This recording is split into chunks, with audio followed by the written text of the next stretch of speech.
ಬೆಂಗಳೂರಿನ ಶ್ರೀ ಪರಿಪೂರ್ಣ ಸನಾತನ ಚಾರಿಟೇಬಲ್ ಟ್ರಸ್ಟ್ ವತಿಯಿಂದ ಭಾರತೀಯ ಮಾಜಿ ಸೇನಾ ಅಧಿಕಾರಿ ಹಾಗೂ ಕರ್ನಾಟಕ ಸರ್ಕಾರದ ಮಾಜಿ ನಿರ್ದೇಶಕ ಬ್ರಿಗೇಡಿಯರ್ ರವಿ ಮುನಿಸ್ವಾಮಿ ಅವರ ನೇತೃತ್ವದಲ್ಲಿ ನಡೆಯುತ್ತಾ ಇರುವ ಸ್ವದೇಶಿ ಜಾಗರಣ ಸೈಕ್ಲಿಂಗ್ ಅಭಿಯಾನ ಡಿಸೆಂಬರ್ 17ರಂದು ಪುತ್ತೂರಿಗೆ ಆಗಮಿಸಲಿದೆ.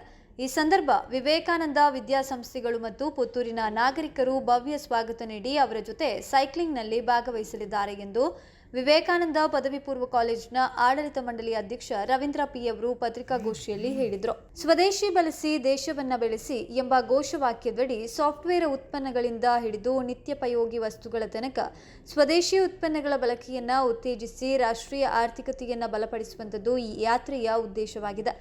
ಸೈಕ್ಲಿಂಗ್ನಲ್ಲಿ ಸುಮಾರು 23 ಮಂದಿ ಇದ್ದು ಅವರಲ್ಲಿ ಮಾಜಿ ಸೈನಿಕರು, ಬ್ಯಾಂಕ್ ಉದ್ಯೋಗಿಗಳು, ವಿಜ್ಞಾನಿಗಳು, ಎಂಜಿನಿಯರ್ಗಳು ಹಾಗೂ ವೈದ್ಯರು ಇರಲಿದ್ದಾರೆ. ವಿವೇಕಾನಂದ ವಿದ್ಯಾಸಂಸ್ಥೆಗಳು ಮತ್ತು ಪುತ್ತೂರಿನ ನಾಗರಿಕರು ಮಧ್ಯಾಹ್ನ 3ಕ್ಕೆ ದರ್ಬೆ ಬೈಪಾಸ್ ವೃತ್ತದಲ್ಲಿ ಸ್ವಾಗತಿಸಲಿದ್ದಾರೆ.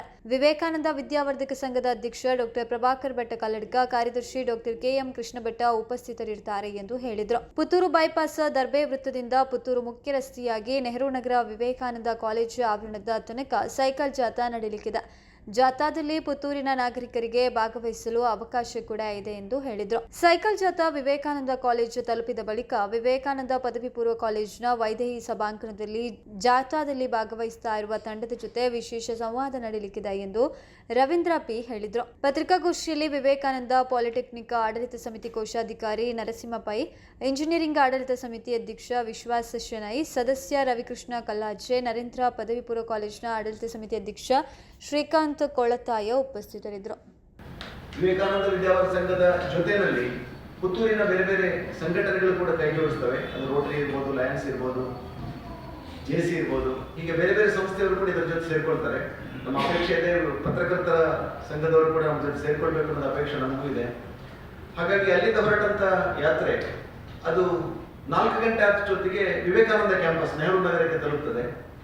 ನೆಹರು ನಗರದಲ್ಲಿ ಅವರ ಜೊತೆ ಒಂದು ಸಣ್ಣ ಸಂವಾದ ಕಾರ್ಯಕ್ರಮ ಕೂಡ ನಡೀತದೆ. ಒಂದಷ್ಟು ವಿದ್ಯಾರ್ಥಿಗಳು ಇರ್ತಾರೆ ಮತ್ತು ಸಾರ್ವಜನಿಕರು ಅವ್ರ ಜೊತೆ ಇರ್ತಾರೆ. ಸ್ವದೇಶಿ ಕಾನ್ಸೆಪ್ಟಿನ ಮೇಲೆ ಅವ್ರ ಜೊತೆ ಒಂದು ಸಂವಾದ ಕಾರ್ಯಕ್ರಮ ನಡೀತದೆ. ವಿಶೇಷವಾಗಿ ಸೈನ್ಯದ ಅಧಿಕಾರಿಗಳು, ಸೈನ್ಯದ ಹಿರಿಯ ಅಧಿಕಾರಿಗಳು ಇರೋದ್ರಿಂದ ಸೈನ್ಯ ರಿಲೇಟೆಡ್ ವಿಷಯಗಳ ಮೇಲೆ ಚರ್ಚೆ ಮಾಡಲಾಗ್ತದೆ. ಅದ ನಂತರ ಅವರು ಉಳ್ಕೊಳ್ತಾರೆ. ರಾತ್ರಿಯಲ್ಲಿ ವಿಶ್ರಾಂತಿ ಆದ ನಂತರ ಮರುದಿವಸ ಬೆಳಿಗ್ಗೆ ಅವರು ಮಂಗಳೂರು ಕಡೆಗೆ ಅವರ ಪ್ರಯಾಣವನ್ನು ಬೆಳೆಸ್ತಾರೆ. ಸೊ ಈ ಜಾಥಾದ ಒಂದು ಕ್ಯಾಪ್ಷನ್ ಇರುವುದು ಏನು ಅಂತಂದ್ರೆ, ಸ್ವದೇಶಿ ಉಳಿಸಿ ದೇಶ ಬೆಳೆಸಿ. ಹಾಗಾಗಿ ಪುತ್ತೂರಿನ ಸಾರ್ವಜನಿಕ ಸಜ್ಜನರೆಲ್ಲರೂ ಕೂಡ ಈ ಸೈಕಲ್ ಜಾಥಾದಲ್ಲಿ ಭಾಗವಹಿಸಬೇಕು ಅಂತ ಈ ಪತ್ರಿಕಾಗೋಷ್ಠಿಯ ಮುಖಾಂತರ ನಾವು ಆತ್ಮೀಯ ವಿನಂತಿಯನ್ನು ಮಾಡ್ಕೊಳ್ತೇವೆ.